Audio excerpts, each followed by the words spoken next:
Continuamos la entrevista con el abogado Jaime Nebot, alcalde de la ciudad de Guayaquil. Señor alcalde, de manera concreta también quisiera pedirle a usted que nos señale, en base a los ejemplos que expuso, la crisis en el mundo, la crisis en Europa, también en los Estados Unidos, se da por el gasto público elevado. Usted aquí ha señalado que, por ejemplo, apenas el 12% del presupuesto va a gasto corriente, el resto es inversión. Pero en el caso general, cuando nos referimos al gobierno, parecería que las cosas van igual que como en Europa y como en Argentina en el pasado, cuando el gasto de la política hizo crisis. ¿Cómo lograr corregir estas distorsiones a tiempo? Teniendo un concepto claro de lo que es administración pública y crecimiento económico genuino. El gasto público es igual al gasto privado en cuanto a que sí genera movimiento económico. El problema ¿es sostenible en el tiempo y en el espacio ese gasto público? ¿Ese gasto público se está invirtiendo adecuadamente o es improductivo? ¿Se está permitiendo que quien genera empleo y producción de verdad, que es la empresa privada nacional e internacional, se desarrolle adecuadamente o no? ¿Se está teniendo en cuenta en un país dolarizado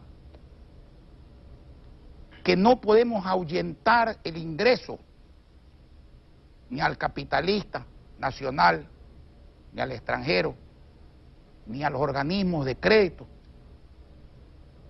que no podemos depender de un solo acreedor, si es que se puede llamar acreedor a China, que en el fondo para mí lo que está haciendo es una facilidad petrolera en términos técnicos y no dándonos crédito? Se puede, por otro lado, agigantar el egreso de manera permanente, con gastos permanentes, no ocasionales, porque en un país dolarizado, y ya vamos a hablar de la gran ventaja de la dolarización, por la cual, como la gente recuerda, yo fui uno de los que más luché, incluso con severas discrepancias internas respecto a ese tema. Se tiene que entender que la dolarización en buena hora proscribió la emisión en este país, porque la emisión en este país, que es un arma lícita, es como darle una ametralladora que es lícita, pero no a un soldado, sino a un niño en el santo de los amigos, digamos. Ya sabemos lo que va a pasar. Un flujo, dólares que entran, dólares que salen. Mientras eso se mantiene nivelado o se mantienen más altos los ingresos, todo funciona a la perfección. ¿Qué pasa si se invierte el tema? Precisamente por no entrar a considerar los factores que yo he mencionado. La dolarización se puede acabar perfectamente. Los que creen que la dolarización puede no acabarse están equivocados. Y quiero aclarar, yo no creo que el presidente Correa quiera terminar con la dolarización. Es suficientemente inteligente para saber que no debe hacerlo. Pero factores internos y externos podrían llevar a eso. No. ¿Podrían presionar a que esto ocurra? No. Factor de administración. Si yo le preguntara a los empresarios cuántos de los empresarios quieren quebrar, ¿cuál cree usted que sería la respuesta? Ninguno, nadie quiere quebrar. ¿Y cuántos quiebran? Bastantes. ¿Y por qué quiebran? Porque no saben administrar. Lo mismo pasa con los administradores del Estado. No se puede decir, yo quiero esto, quiero ir al norte, pero hago esto, lo necesario para ir al sur. Cuidado, porque la dolarización le dio a los ecuatorianos pobres y de clase media, y a consecuencia de eso, a los pudientes, a los ricos, lo mejor de lo mejor, el crédito. Hoy día cualquier ecuatoriano pobre puede acudir a cualquier empresa y obtener crédito en la medida que su salario le permita pagarlo. Eso antes no existía. Por eso hoy día los pobres han crecido en su nivel de vida en buenas horas. Tienen una capacidad de pago, un salario que no es como antes, que el salario subía por escaleras y los precios en ascensor. Cada uno estaba cada día más abajo de donde quería llegar. Hoy día no pasa eso. Eso le ha permitido a la empresa privada, eso y no los gobiernos, poder invertir, vender y cobrar. Antes un hombre pobre podría comprar artefactos eléctricos, una moto, un pequeño carro, una casa. No, ¿por qué? Porque no había crédito.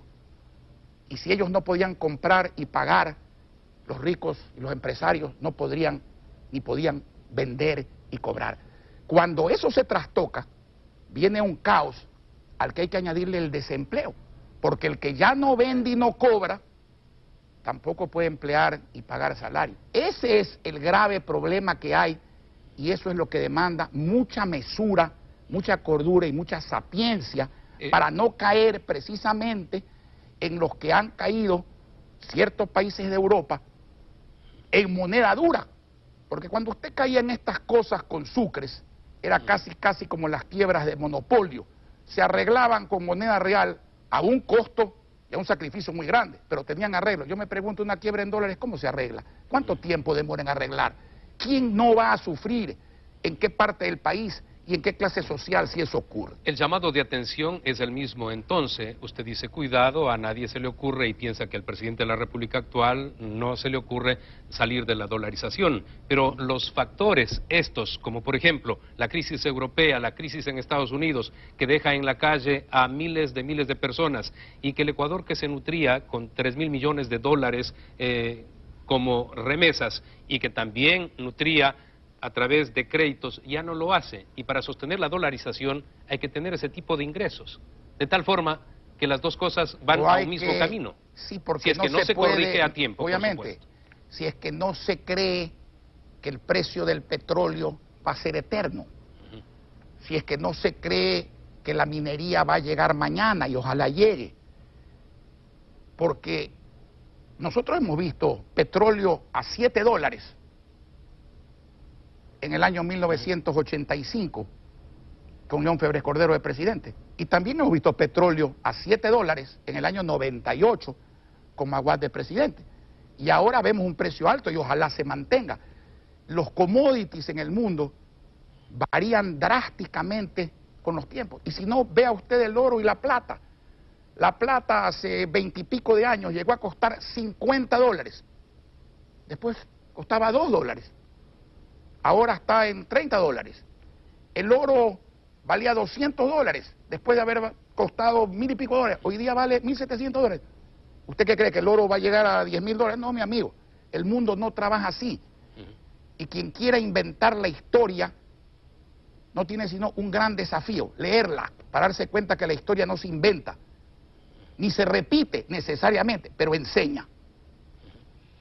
Es necesario y la crítica argumentada para que se enmienden errores a tiempo, y es por esto que con un administrador muy solvente como el abogado Jaime Nebot, que ha sido exitoso en la administración de la ciudad y de las finanzas, pues le pedimos a él criterios. Estamos ya casi terminando el programa, pero en la encuesta, en el reportaje, alguien decía o personas señalaban que estaban de acuerdo, por ejemplo, con el busto del ingeniero León Febres Cordero, exalcalde de Guayaquil, expresidente de la República. Sin embargo, escuché en la mañana al señor Esteban Delgado, que decía que no quisiera la confrontación, derramamiento de sangre, y decía que se puede pagar unos centavos a unas personas para que puedan ir y confronten. Así trató a los ciudadanos que de pronto defienden el que se coloque el busto del ingeniero Febres Cordero, o también anunciaba como que pueden tener personas, que hay para todo, que se pueden pagar centavos para que vayan y peleen y estén en la beligerancia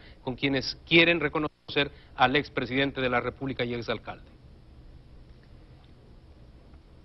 Cuando un hombre trabaja muchos años en una institución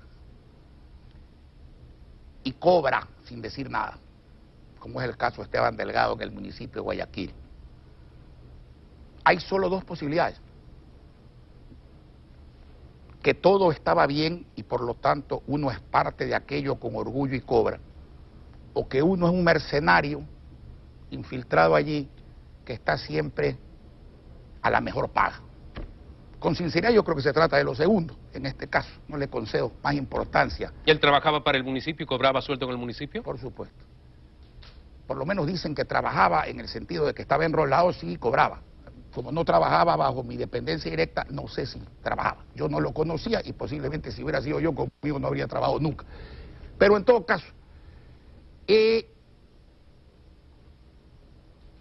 dijeron que, hipócritamente, que el monumento a Febres Cordero había que ponerlo en cualquier sitio, menos en ese. Cuando se trata del monumento al Che Guevara, allí sí piden permiso al municipio para ponerlo en Las Peñas. Y sin sectarismo, nosotros le decimos, aprobado, póngalo en tal sitio, que no era Las Peñas. Cuando se trata de Febres Cordero, entonces es el municipio, según ellos, el que tiene que pedir permiso. Y eso es mentira, porque la Constitución y el COTAD son leyes superiores y posteriores a esa ley viejísima, inaplicable ya, de patrimonio cultural en esos aspectos. Allí somos nosotros los que tenemos que pedir permiso, y allí sí Las Peñas no valen. Y se dice es cuestión de sitio. Hoy están reexportando el monumento a Callao. Entonces yo pregunto, como preguntarán los televidentes, ¿cómo es que se discute el sitio de poner este monumento cuando este monumento no está en el país? Mentira, no quieren el monumento. Mire, el guayaquileño es grato. Se puede ser partidario de Febres Cordero, adversario de Febres Cordero, pero desde el fondo del corazón uno no le puede negar a ese hombre su sitio en la historia de Guayaquil. Nosotros no somos sectarios. Hay monumento a Alfaro, a García Moreno, a hombres que en la vida pública y privada de la época fueron antagónicos, como Carlos Julio Arosemena Tola y Víctor Emilio Estrada. Los dos merecen el monumento. Solo los que odian no pueden ver con claridad. Yo no odio ni temo. Yo a mi edad no le tengo miedo a nadie, ni al cuco le tenía miedo cuando era chiquito. Y yo no odio a nadie. El monumento nuevo lo vamos a poner y lo vamos a poner en ese sitio. Y el pueblo nos va a acompañar a ello. No hay... Aunque el gobierno se oponga. Aunque se oponga quien se oponga, porque esa es una competencia municipal y un deseo de la ciudad, que además es legal y justo. No es que va porque va, no. Va porque debe ir. Muy bien. De manera que así lo vamos a hacer. Y precisamente, déjeme concluir diciéndole algo. Mire, no hay pueblo sin líder decidido, pero no hay líder sin pueblo decidido. El liderazgo de hoy interactúa, es múltiple, es diverso, es un liderazgo colectivo de convocatoria. Y ahí también yo le hago un llamado a los empresarios. Los empresarios, porque el pueblo ha demostrado saber defenderse. Y muchos de los empresarios también en su momento, cuando hemos estado juntos, por ejemplo, defendiendo las rentas de la ciudad. Lo hicimos con éxito, es un problema al que se le ha dado vuelta a la página y ojalá se quede allí, porque si no volveremos a darle vuelta a la próxima página. Los empresarios tienen los mismos o mayores conocimientos de antes, tienen más tecnología que antes, tienen más mercado que antes, deben tener el mismo valor de siempre. En la vida lo que vale la pena se obtiene luchando, y el que crea que haciéndose el tonto se puede progresar y mantener valores y principios, simplemente está equivocado. No se lo digo yo, se lo dice la historia y la realidad. Muchísimas gracias, señor alcalde. Amigos, la próxima semana vamos a tener a Franco Soldi. El día miércoles 15 a las 9:30 en la Cámara de Comercio va a haber una disertación. Maximizando ideas de negocio es el tema. Franco Soldi aquí en Guayaquil es Comercio la próxima semana. Muy amable, señor alcalde, por haber estado.